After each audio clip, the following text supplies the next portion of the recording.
Ladies and gentlemen, we're ready to begin the closing plenary session. So if you could please take your seat so that we may start.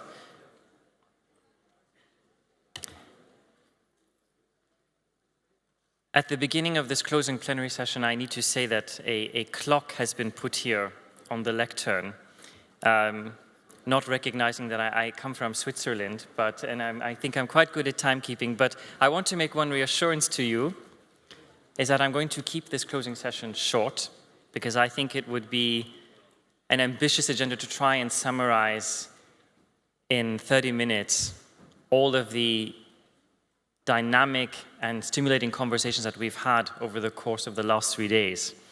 At the outset of the summit, I described Southeast Asia as a region of inspiration and transformation. And I think all of you could relate to the statement that there were indeed many discussions here, many ideas that were shared, many leaders who came and shared their thoughts that showed us that ASEAN truly has the potential to continue to transform and inspire, whether as an integrated economic bloc by 2015 or in individual member countries. The fact that the world is expecting very soon Laos PDR to become a member of the WTO, or the ongoing reconciliation in Myanmar. So with today's closing plenary, I think it's good that we have a chance now to summarize some of the key takeaways from our co-chairs and also speak to the connectivity agenda, the theme under which we convened the summit. And I would like to say that with the connectivity agenda, it would be easy to now come back to linking markets, linking goods and services, and creating a physical infrastructure for the economic integration by 2015. But I think we need to remind ourselves that many of the discussions that took place here started at a very fundamental level, and specifically started with linking people. Because people need to be linked with information, to financial services, to education, to technology, to healthcare, in order to reduce poverty, to tackle corruption, to close income gaps, and to improve lives. And I think at the core, that is what we are here for. For this reason, the sessions looked not only at industry issues and opportunities or geopolitical challenges, but also at how we can, for example, better integrate half of our human capital, who are girls and women, so that economic growth can fully benefit from all of girls' and women's potential. We discussed small-scale solutions that can help in reducing poverty, but collectively have a very large-scale impact. There was consensus that economic growth must be coupled to job creation, that growth without employment is not truly growth and is not in balance. So with that in mind, my co-chairs for the last 3 days, I'd like to come to Helene first, because Helene was the representative of civil society amongst our co-chairs, and you are no means a stranger to the World Economic Forum or our multi-stakeholder concept. But as a representative of civil society, you participated in discussions that touched on issues like food security, natural disasters and how to better manage responses to those, as well as human capital development this morning when you spoke about girls and women. So with that in mind, if I can come to the ASEAN context, you of course act internationally as the head of CARE. What do you feel are your takeaways as to how leaders in this region from industry, government, and civil society can collaborate? Well, great. Thanks so much. And first of all, I'd like to say how honored we are to participate. I think this is the first year that there has been a co-chair from civil society, so it's a real honor to be a part of this and representing part of this partnership. And, you know, overall, I would just say how wonderful these forums continue to be as a way of bringing together partners, multi-stakeholder partners, and I think that's part of the connectivity. that we're all talking about. In this region particularly, I think the notion of connectivity is particularly important because this is an incredibly dynamic region, as you mentioned, but it's also an incredibly diverse region. Diversity of different forms of government, different forms of economy, religion, cultures, et cetera. And so I think in this incredibly diverse region, there's a lot to show the rest of the world. And I think that challenge of connectivity is a great challenge here, but there's also such a great opportunity to show the rest of the world how diverse communities can come together in a way that further the greater good. And so for me, it's been incredibly inspiring to be here and see people coming together and really tackling some very tough issues. And throughout those, however, I think the notion of how important the human connectivity came through in everything that I was able to take part of, and that that while we may be talking about economies or talking about issues of natural disasters, food security, health, et cetera, global poverty, throughout the core were people talking about how do we make this a better world, a better environment, a better region for individuals and families to be able to reach their full potential.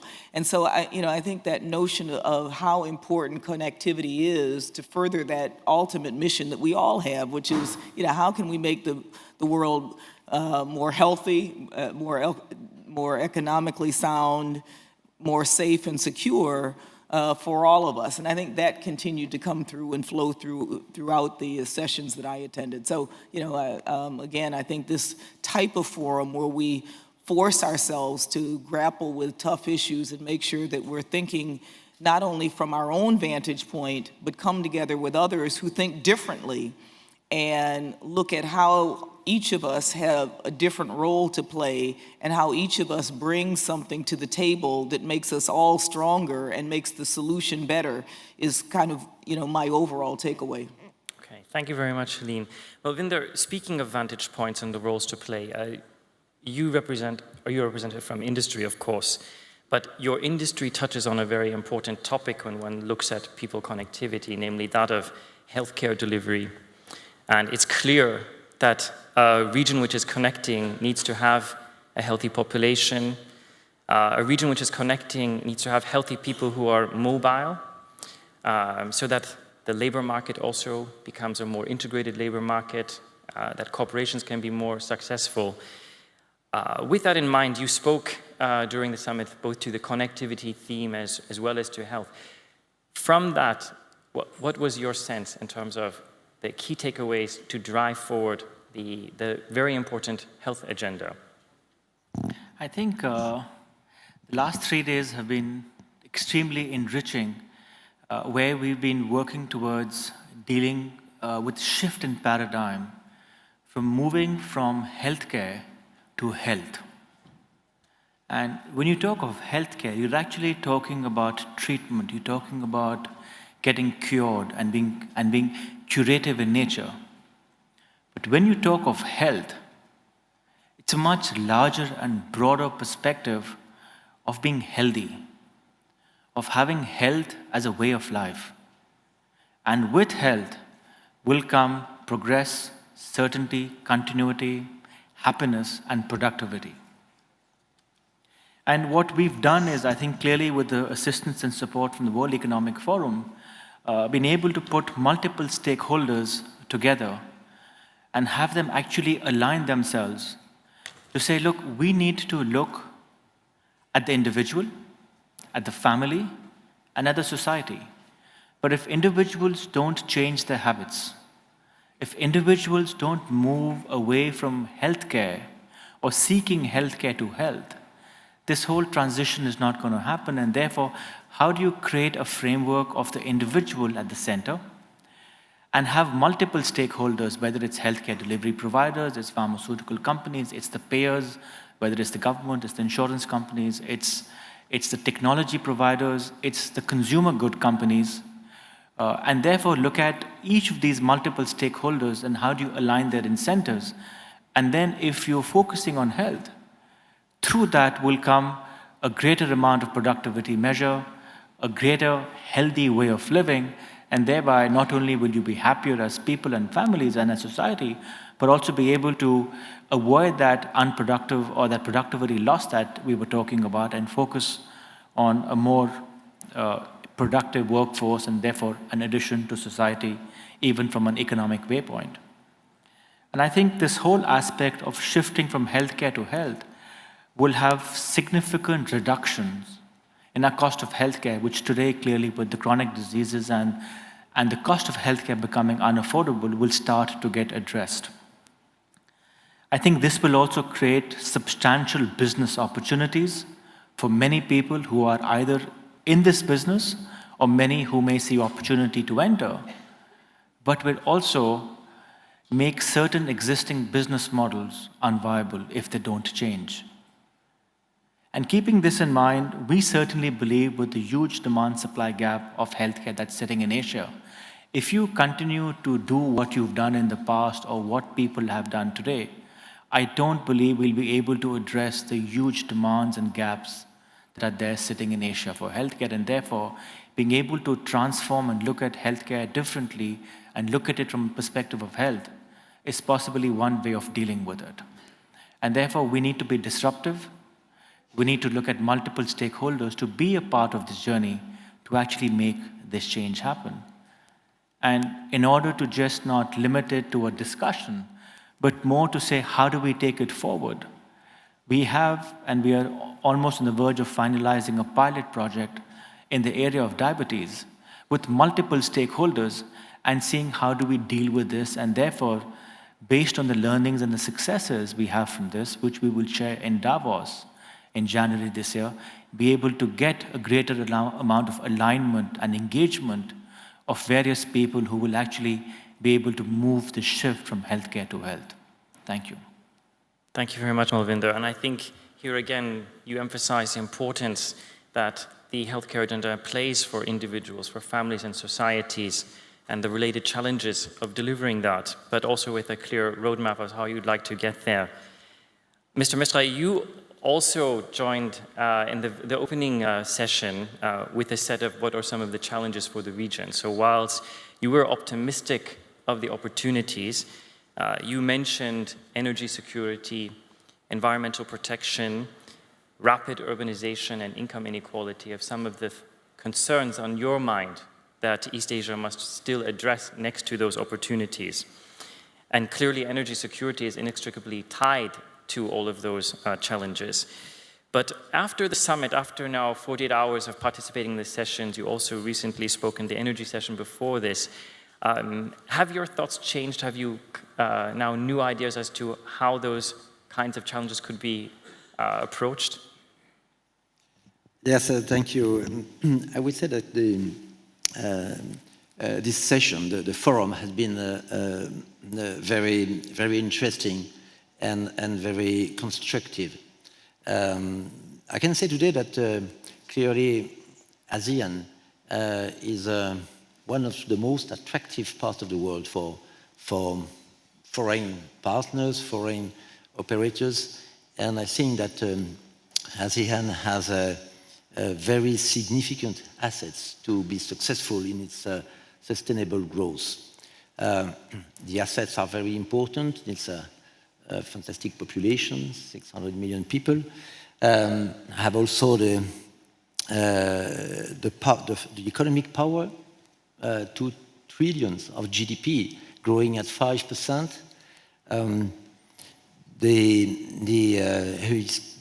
Respected history and civilization, and also democracy and stability. And the change happening in Myanmar is in that respect very important because now the whole countries, the 10 countries of the ASEAN can offer a stable perspective and perspective of democracy. So, all in all, I can say that the whole region, the Southeast Asia region, of a very positive perspective. Now, about the challenges. The economic sustainability challenge issue is a very critical one, can be probably achieved, but of course it has to remain under control. And the question you mentioned, which is to be sure that the economic growth will benefit to the highest number of people. The economic equality, the creation of jobs for everyone is a key question. We think that the region has the means to be successful, but it's not done today. It's not done today. That was the first challenge. I will mention also the ambition to create a single market in 2015. That's a fantastic ambition, but of course it requires connectivity between the 10 countries of the ASEAN. But my wish is that this do not prevent the region to be open to the rest of the world, open for trade, open for foreign investment, and therefore that the connectivity would apply also between the region and the rest of the world. That would be an additional element of success.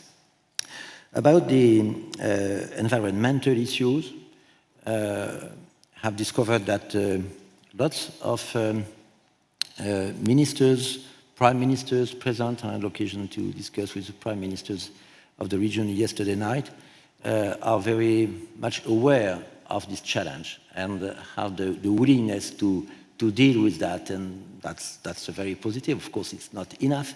It requires lots of action for water resources, preservation, for air quality, for the waste treatment, the access to the circular economy for the whole regions. There is a lot to do, but since there is the willingness, that's the first step is there.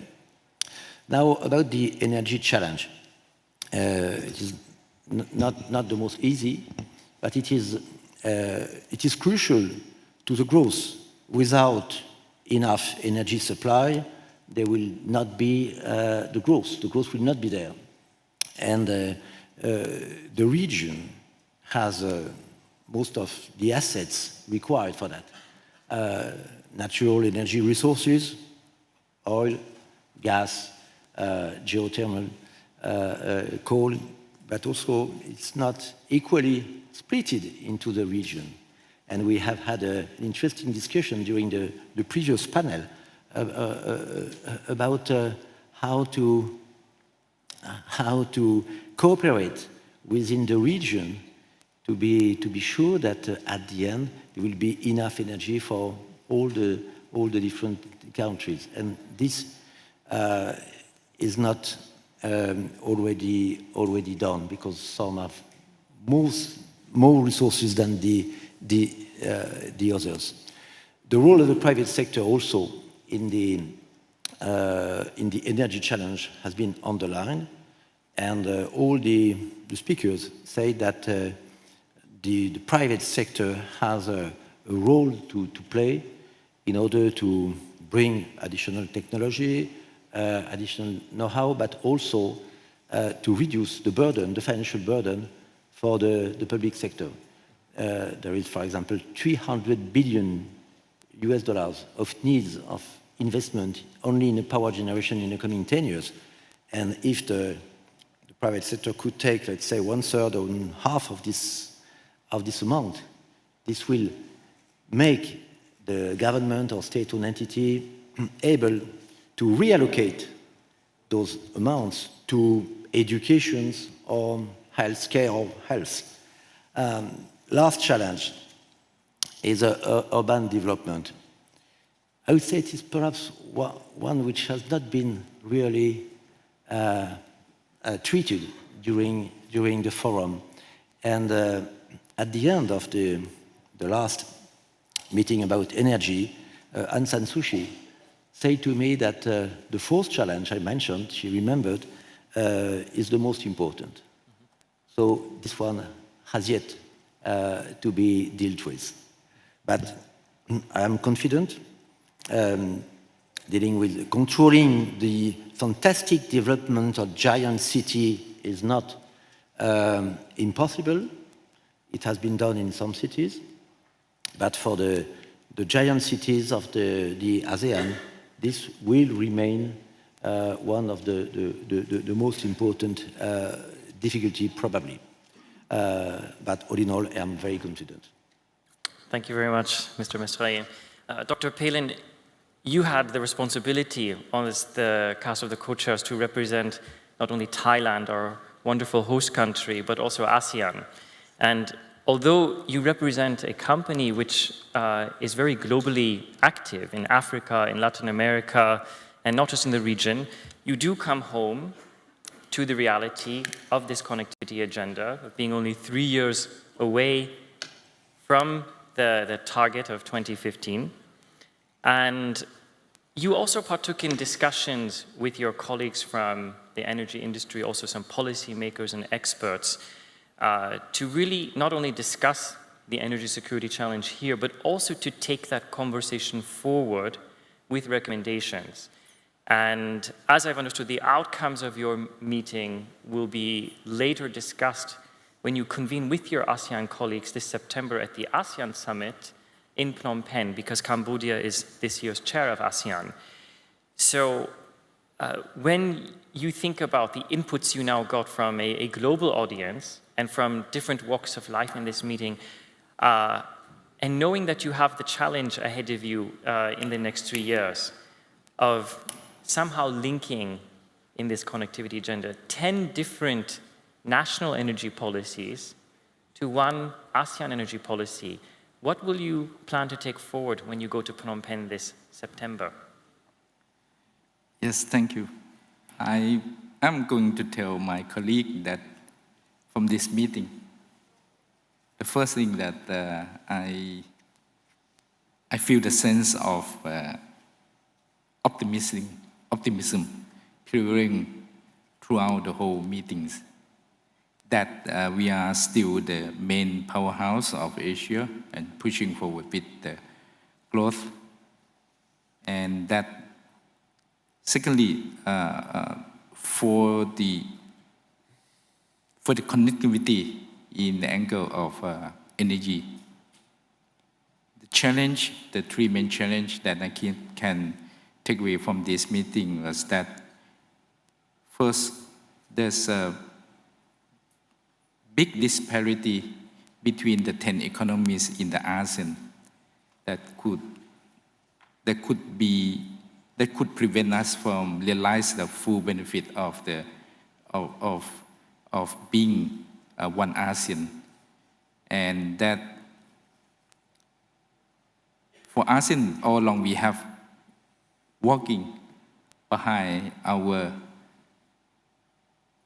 Eurozone as big brother and a good example for the group, for the grouping, and suddenly that good example is not being a very good example anymore, and that we the ASEAN, we need from now on need to chart our own course of future, and the challenge is that we need the courage to move further in order to achieve our goals. And we also learned that being connected not only bring along the prosperity, but also bring along the risk. And this is clearly evidence when Thailand suffered from the flood last year. We didn't realize that we had created a lot of difficulty in the world supply chain of many products. So how we're going to take care of that to avoid that. And the last thing that I'll tell our colleague as a takeaway from the meeting is that for ASEAN to succeeding in our goals of being one common community, economic community in the next 3 years, is that we probably need more critical dialogue of the international level, like what we are doing in the last 3 years. And we need to hear more from somebody outside. And that will benefit us in articulating our vision for the AEC in the year 2015.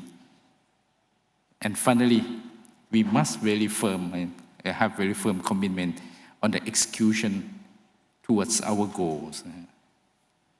I truly believe that we now, the ASEAN come of an age, and that we will choose being the example of our colleague, Big Brother Eurozone, in the next many years in the future. So, thank you very much.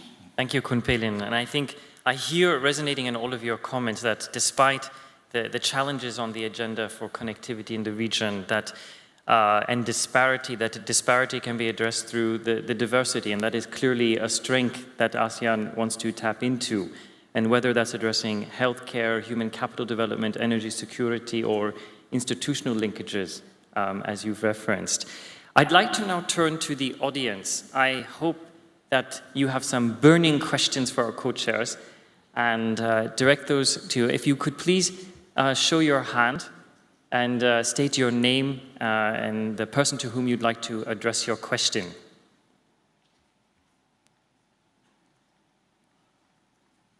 And if you're not going to ask the question, the public is going to do it.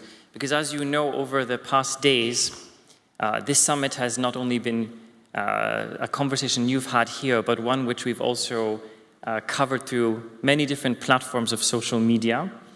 It's been on our website, on Facebook. There have been people who are tweeting, and I would like to then take a question from the public to show our engagement with them.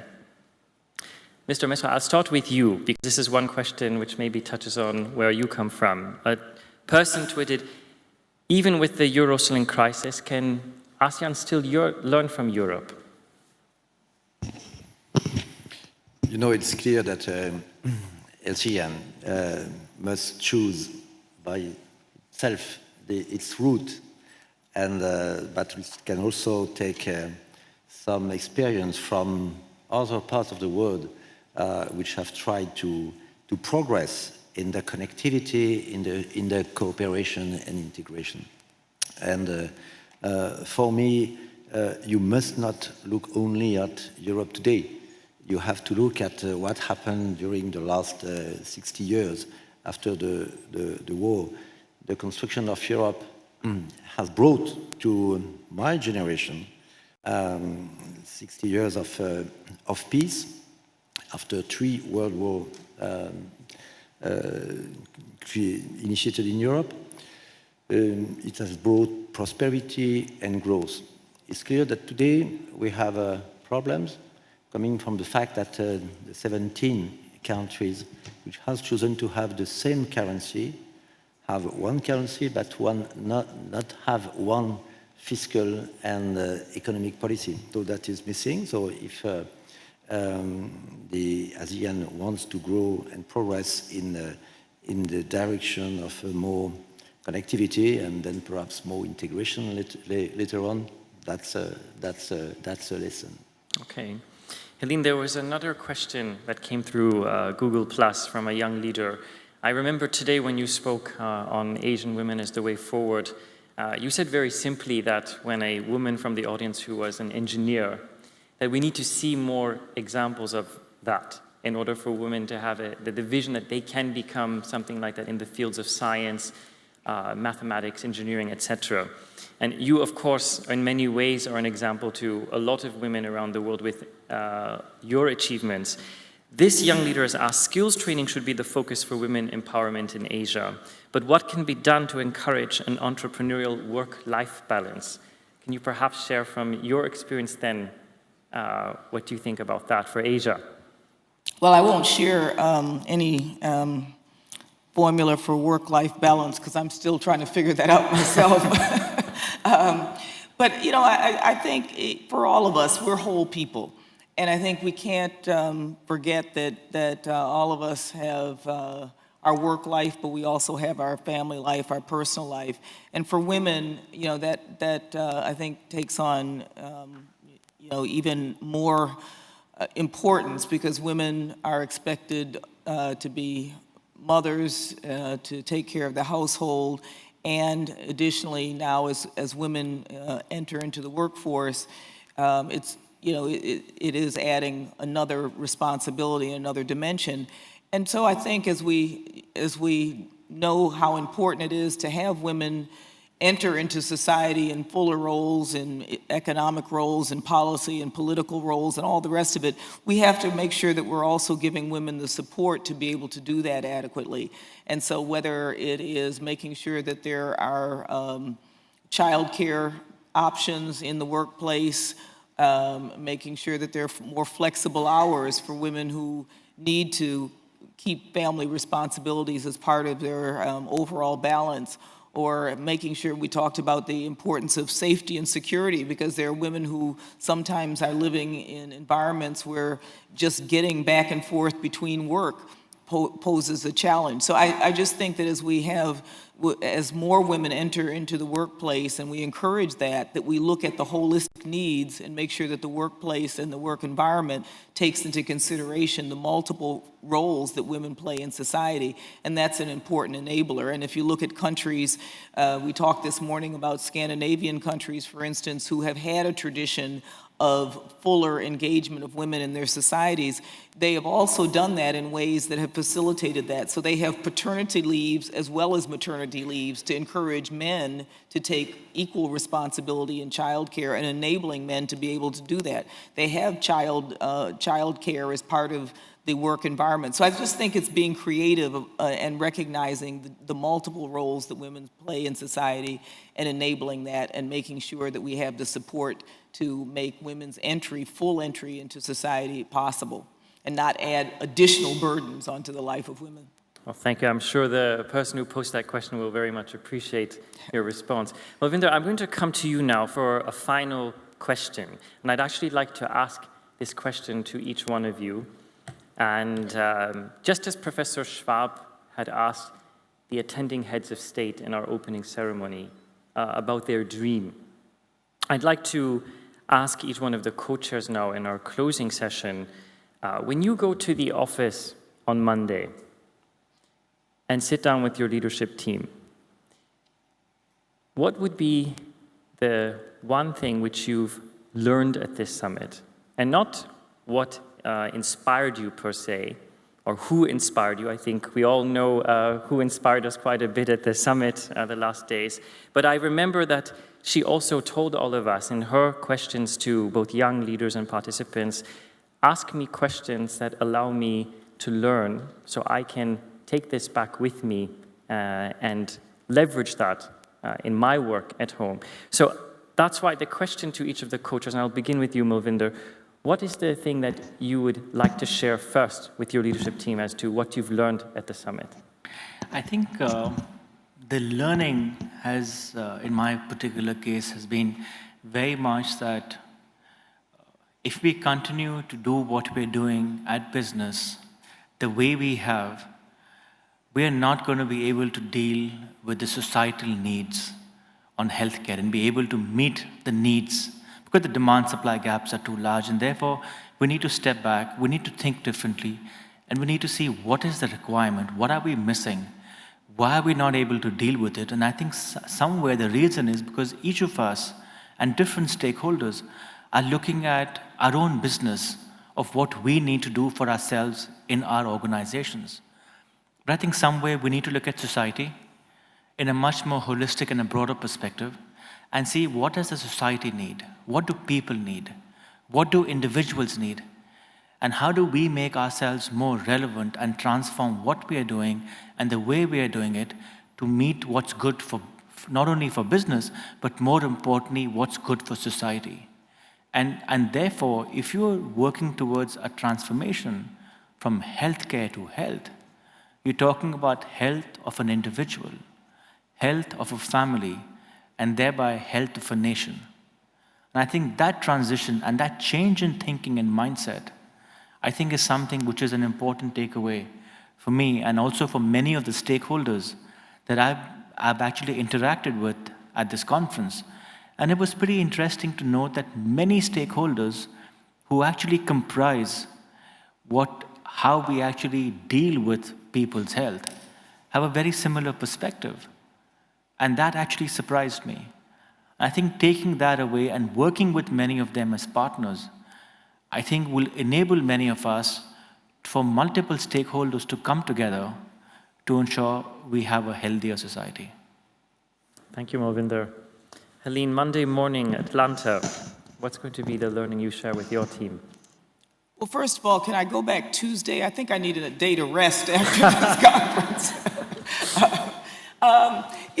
I think one of my biggest takeaways from this meeting is how serious the business community is about playing their role in bringing about positive social change. And I think, we hear it in different forums, but I think it's coming across loud and clear how much the business community really does feel a real responsibility to not just create economic wealth and economic good, but to have wealth be an engine for social change. And we are doing a lot in the area of working more and more with the private sector to bring about sustainable change in the communities that we work in. But I've been very encouraged to hear this more and more coming out of this forum. So that's something that I think, I will go back with. We talk about the ability to do well by doing good, and that the two don't have to be, in opposite directions, that you can, in fact, enhance your economic bottom line by enhancing your social bottom line. And so I really do think that that's an important message. The other couple of things that I take away and will talk to my staff about is, how important the role of young people and the young generation. And I think it's something that WEF does so well by having the young global leaders and the shapers. It really adds an important dimension to it, and it really does help us realize that there is a next generation. Hopefully that means I can retire one day and know that the world is in good hands. And then finally, the role of women, which is something that is so critical to our work, and we really do believe that that's how you can catalyze change, by really empowering girls and women as part of the solution. But that has come across over and over again. And so it just reconfirms for me and for those of us doing the work that we do, that this really is something that now is front and center in the way that people are doing business and the way that they see their work, how important empowering girls and women, and how important it is to make sure that we include girls and women into the dialogue in our work. So, those are some of the takeaways that I'll go back with. Fantastic. Thank you so much, Helene. Kun Pailin, Monday morning in Bangkok at your office.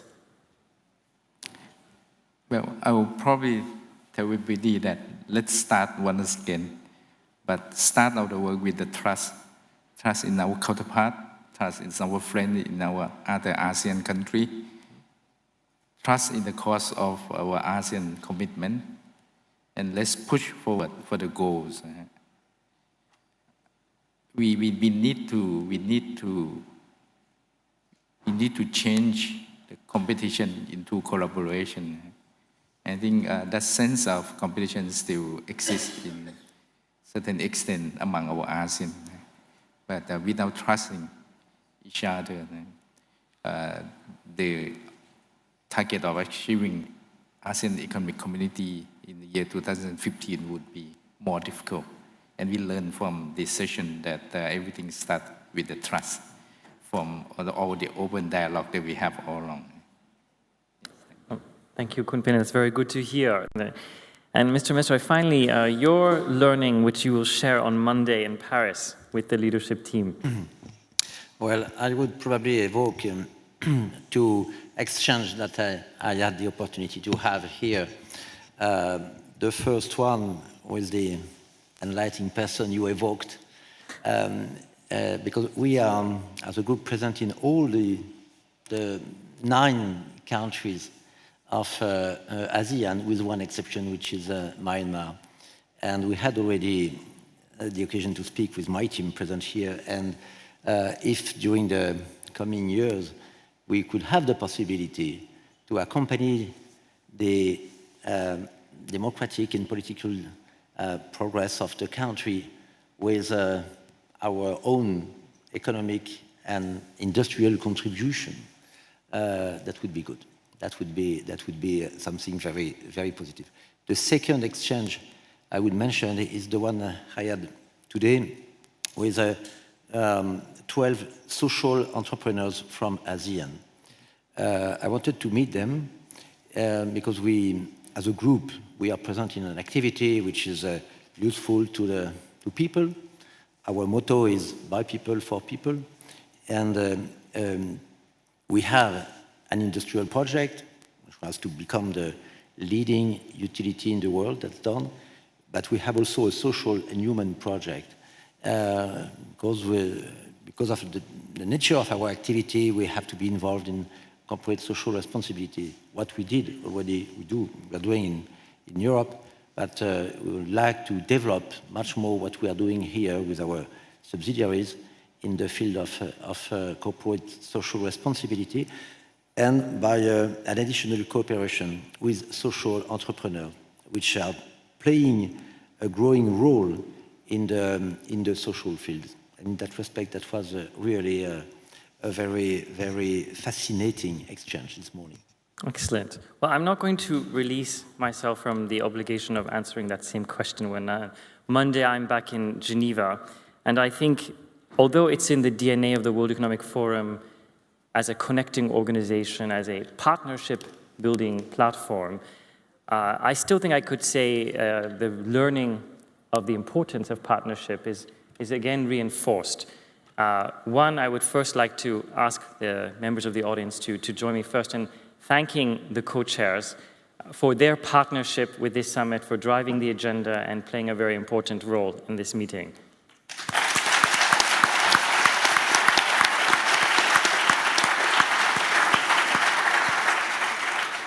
And while in some way we've brought the best of Davos here to the region at our East Asia Summit, that certainly was not done without a fantastic partnership with the government of Thailand and all of the communities that we've built in Thailand, not just our 18 member companies that we have represented, but also the Thai young global leaders, the Thai social entrepreneurs, our Thai global shapers, the thought leaders, the cultural leaders, the religious leaders that participate in this summit, which I really felt showcased the best of Thailand's capabilities and coupled with what we all know to be legendary hospitality. And I would like to add, in addition to the government of Thailand, the close collaboration we also had with the National Economic and Social Development Board, with Kun Arkom, and within the government, the particular collaboration with the Ministry of Foreign Affairs. And I would just like to mention the names of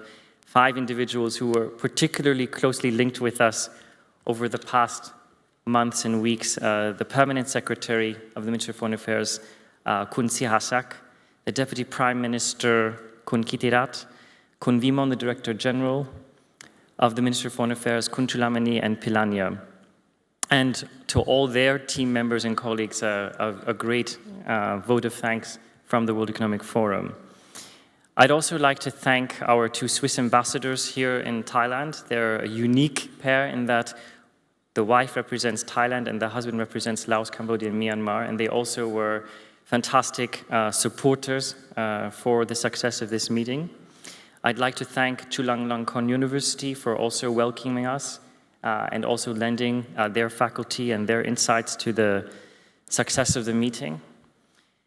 And I'd also like to thank all the members of my team who've worked incredibly hard, not slept very much in the last months, and really sustained the highest level of energy, even after Davos, to work closely with our partners here in Thailand. And I would like to mention in particular Anne-Catherine, who I think is now probably half Thai after this year of engagement.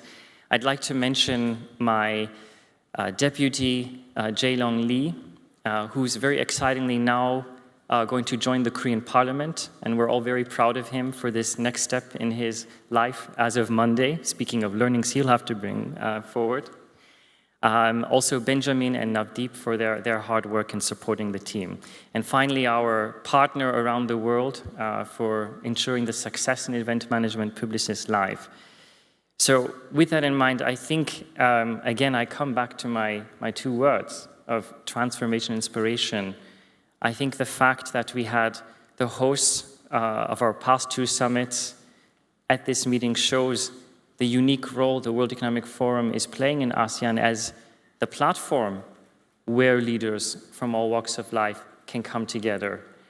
And we very much look forward not only to being next year in Myanmar, but also to all of you joining us there to ensure that we can continue this transformational and inspirational story. Thank you so much.